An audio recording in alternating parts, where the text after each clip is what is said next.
Hello hello hello good morning guys. अब आज चाहिँ हामी अब नेपालमा हुन लागिराखेको क्रिकेट म्याचको बारेमा कुरा गर्नेछौँ होइन। अब सिडब्लुसी लिग टूको म्याच युएई भर्सेस नेपालको स्टार्ट हुँदैछ होइन। आज बेलुका 7 बजेदेखि भोलि बेलुका पनि फेरि त्यही 7 बजेदेखि नै स्टार्ट हुँदैछ। अब मलाई लाग्छ अब यो एकदमै होइन नेपालमा फर्स्ट टाइम नै हो अब फ्लड लाइटमा नाइटको म्याच राखिरहेको छ होइन।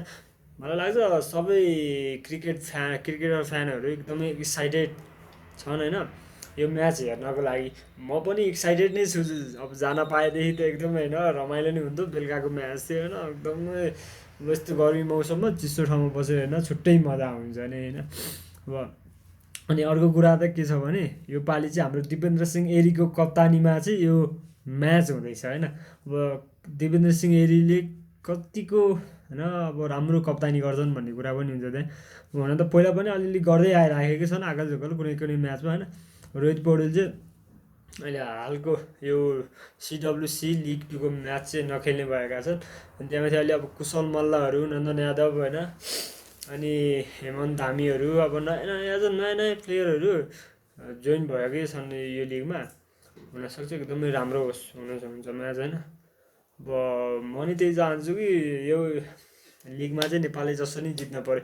यो लिगहरूमा अलि राम्रो राम्रो गर्दै गयो भने चाहिँ के हुन्छ भने अब नेपालको अलि होइन टी20 करियर होस् या ओडिआई करियरमा होस् अलिक पोइन्टहरू प्लस हुँदै जान्छ। अनि टेस्ट मान्यता प्राप्तको लागि हामीले अलिकति होइन सहज भनौँ न हामीलाई अलिकति सहजै हुन्छ। अब अहिलेसम्म पाएकै छैन होइन। अब अर्कोचोटिको पनि यो हामीले खेल्न फेरि वर्ल्ड कप खेल्नु पऱ्यो भने क्वालिफाई म्याच खेलिकनै जानुपर्छ।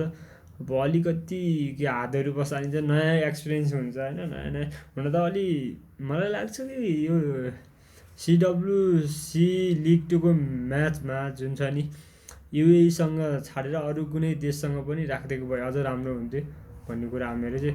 अब हेरौँ अघिल्ला म्याचहरूमा छ हाम्रो यो वर्षमा धेरै नै म्याचहरू छ। अब हेर्न पाइन्छ हामीले अनेक अनेक देश भिन्न भिन्नै देशहरूसँग भिडिराखेको हेर्न पाइन्छ। एकदम राम्रो होस् होइन। Best of luck. जय नेपाल जय देश जय क्रिकेट। बाई।